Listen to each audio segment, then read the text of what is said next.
one wants to talk about how we've been signed on to trillions in derivatives, or how we've been signed on to trillions in debt, or how we're launching new wars, or starting war with Russia. It's just all about the Luden people. You did something and the woman mother met them and you didn't do a better job of what you happened for, and to the other. And I speak to the schizophrenics out there because I care about you. You know, I understand it's a crazy world and you're paranoid and stuff, but we're not the focus of it. We didn't do it. I didn't hurt the Easter Bunny. Yeah. Well, I think, too, this happened, I guess, 2009. So it's a USA Patriot Act being used against a 16-year-old. And so obviously this was something that we were really probably one of the only people who were reporting concerned about the USA Patriot Act. They claim it was for terrorism. Right. And so if you're pointing out to this story and you want to report on it, and, you know, there they say that later maybe you got some new information, but it's they like pull up if something happens, you got to report on it. Ago? I mean, and where do you go to?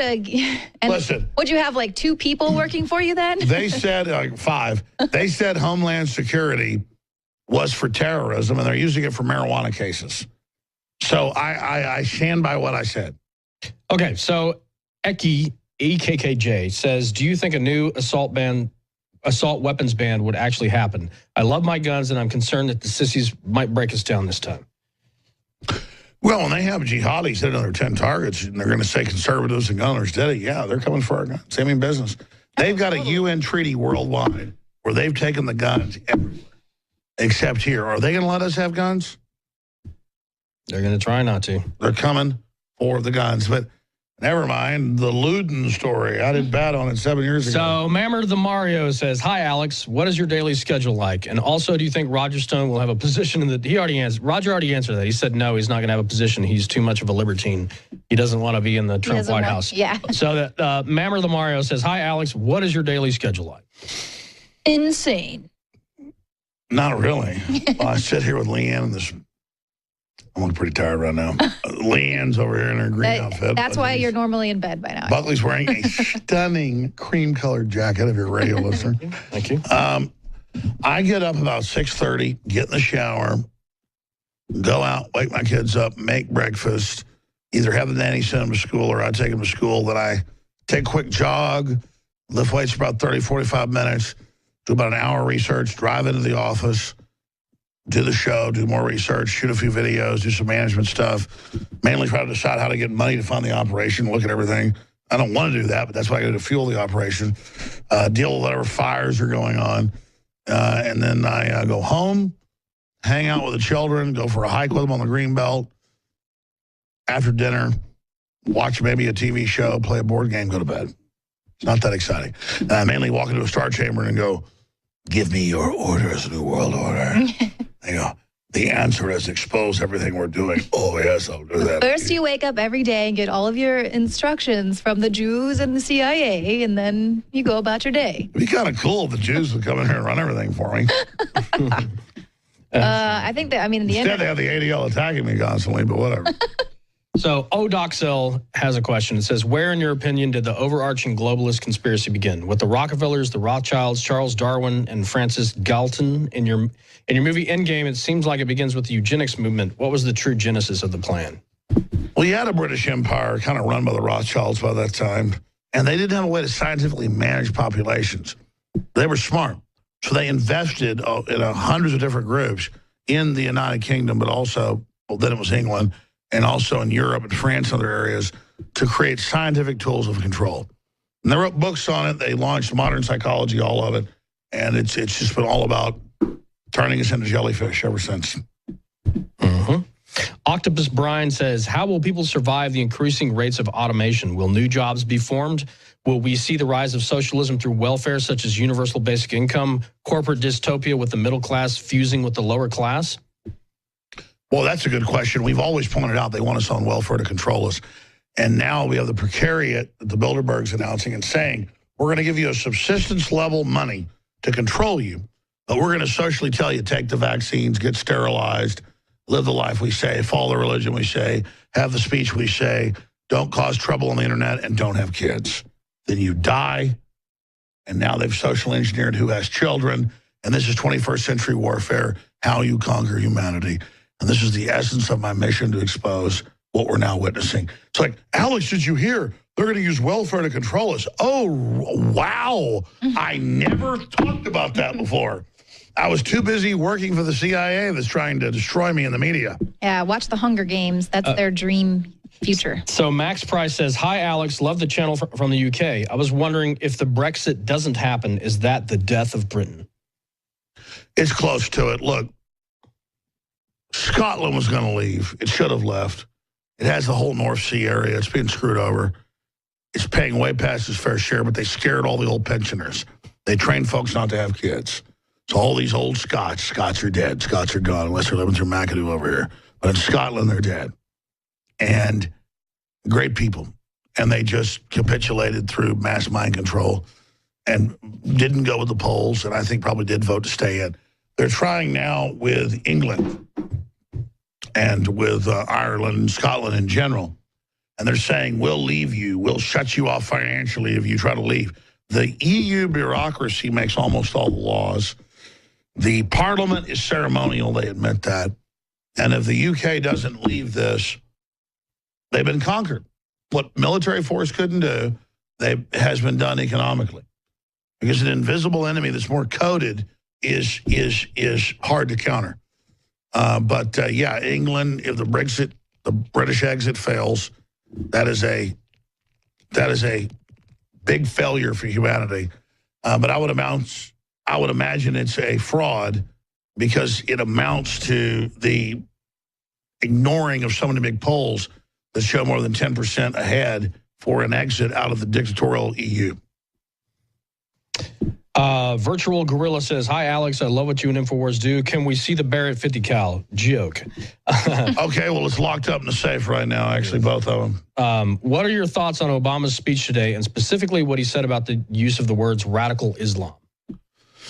I saw the clip earlier. He came out and made a joke about it. Well, what does it do to say radical Islam? You admit that Islam itself is radical and has been taken over by radicals and is absolutely antithetical to everything you claim you push. So don't sit here and lecture American men how we're sexist homophobes. We're not doing anything but submitting to you while you hang out at madrasas and give speeches all over the world bad-mouthing the West and promoting Islam. What you promote is an authoritarian cult. And so I think it shows his weakness that someone like Donald Trump would actually call him out on it. Mm-hmm.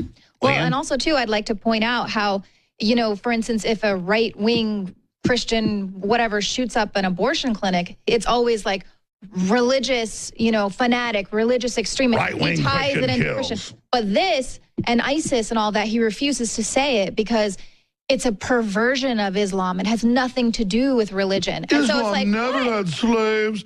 Islam had made biscuits and gravy. And when they say they're doing it for Allah, like, hello, it's just, what a joke. That's because Muhammad craps directly in Obama's mouth every day.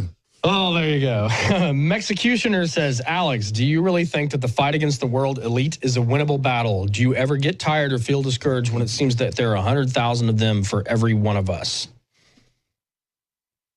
Yes, I get discouraged sometimes, but overall, 3% won the Revolutionary War against the British tyrants. We're like 30, 40% of our race, color, and creed. And we have Buckley Hammond and Leanne, the absolute Wonder Woman, over there to defeat the enemy. What do you think, Leanne? I get discouraged a lot, and I do. But then I'm finally getting to that point. You've said this to me for almost 3 years now, but I'm finally getting to the point where I'm able to channel that into like anger and wanting to do something about it rather than letting it like defeat me and feel like, you know, we're losing. Because it's just so funny to see how we can talk about something and then the next day it shifts the whole narrative, or we shut down what the mainstream media is trying to put out there. And we're just tuning into the narrative of reality and common sense that people are already thinking. And we're just a focal point to magnify that. But you see the effect we're having. It's important. It's pretty awesome. I think we're turning the tide overall. Buckley, what do you think? Well, here's a comment from Trentesis 12A that says, I just have to say I only recently decided to listen to your show.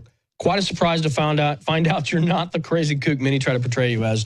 Just speaking the truth. Keep it up. Thank you, Trentis. We appreciate that. Vinus Magnus says, thank you for doing this AMA, Alex. What are your plans for the Republican and Democratic national conventions this summer? Will there be an InfoWars presence? Also, I heard earlier this week that the GOPE cucks are still looking into their options vis-a-vis stopping Trump becoming the nominee. have you heard about this? Is it possible, even though he already has more than 300 delegates, then he needs to win? We're breaking the conditioning. Yes, the Republicans are so arrogant that they're openly saying they may still try to steal the nomination, which just shows their delusion. But Hillary did it with Bernie, even though he really won. So that's kind of an example. We're going to have reporters, myself included, at the RNC and the DNC this year in July. So get ready for that. Jimmy Darko says, Mr. Jones, what can a European as myself do to fight against social justice warrior culture? Our social justice warriors aren't as outspoken and upfront as the American ones, but that makes them all the more dangerous. Well, Europeans, have been through a bunch of big wars, so they want to just get along with folks and be nice. And I just think it's important to realize that European culture is European culture, and it's under attack by the elites because it's threatening to their command and control system.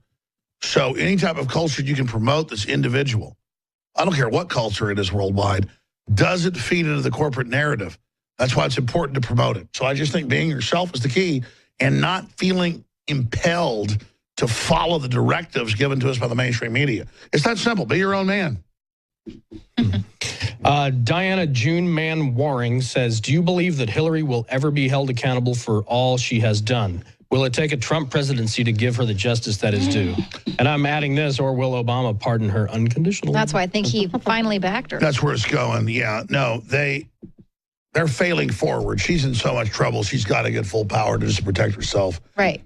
And look, if Hillary gets elected, this broadcast is going to get a lot bigger. But I don't want to just have her elected so we can preside over the funeral pyre of the United States and the world. She's very dangerous. I have concerns about Trump, too, but with Hillary, it's like 50 times worse. I mean, we know this is an evil entity. We know what we're doing. Trump's an unknown country. Hillary is known. And we know the establishment that's been screwing us over hates Trump, so that's why we're supporting him, though we're doing it very carefully and very watchfully. With Hillary, I just cringe at what she'll do once she's in full power. Smoking Bill says, hi, Alex. I was just wondering if you could give us some info on what it was like working with Richard Linklater. I really liked your role in Waking Life. Rick Linklater called me like in 1999. He said, I'm making this movie called Waking Life, and I'd like you to be a part of it. And then he just set it up and rotoscoped, let me drive around for 10 minutes, shot it. They used one cut, put it in the movie. And I hung out with him, many times at his house, playing baseball and basketball. He's got a big place out in Bastrop, like 20 minutes behind me. And we're told that we are the single most active sub on all of Reddit at the moment. Well, that's exciting. Isn't he? I think Trump's even having a speech tonight, isn't he? Or was that another night? Oh, no, he's having a speech tonight. Yeah, so to even be, that's awesome. Yeah. Look how handsome Trump is. The giant pumpkin head. Michael. He makes fun of himself, so we can do it. But sir, I'm a pumpkin head, too. We should measure our heads. Who has a bigger pumpkin head, me or Trump? Who is uglier, me or Trump? Who cares? But getting serious, Linklater is a classical liberal, but he's so henpecked and intimidated by other fake liberals that basically I haven't talked to Linklater in like 5 years. And he's a big listener. He's a big supporter of the show. He's a guy that exposed 9/11 Truth. He's a guy that got a lot of big Hollywood actors introduced in what I was doing. Made a lot of great connections for me. So I think Linklater's a class act, a great guy. And I've been in 2 of his films. I've consulted on some other films. But when I came out against Machete that was White House funded to create racial division, that's when they basically cut all ties with me, which is wonderful because I've been offered all these big Hollywood films in Hollywood. I've been offered like major supporting roles in big movies that came out. I've been offered like $1 million for a role. And that sounds like a lot, folks. It's not when you're at this level because I had to fund this whole operation. I've been paid $800,000 in a year once for just a voiceover I did. But most people would like bend over backwards being in Hollywood. I actually, one of the finest things that I see is something I own is the fact that I don't even respond to emails about big movies now. I just piss on them. And like I'm serious. One of my finest enjoyments is all these roles I've just turned down, and they've almost stopped doing it. And the roles got bigger and bigger. And I just said, you know what? I don't want your Hollywood roles. Not from Linklater. But, I mean, pissing on Hollywood is a luxury. I got to be honest with you. So, OK Kyle says, who are some celebrities that you know are awake but won't go public? You mentioned Dave Grohl once. Is he a secret info warrior? Yeah, I mean, basically most people in Hollywood are liberal.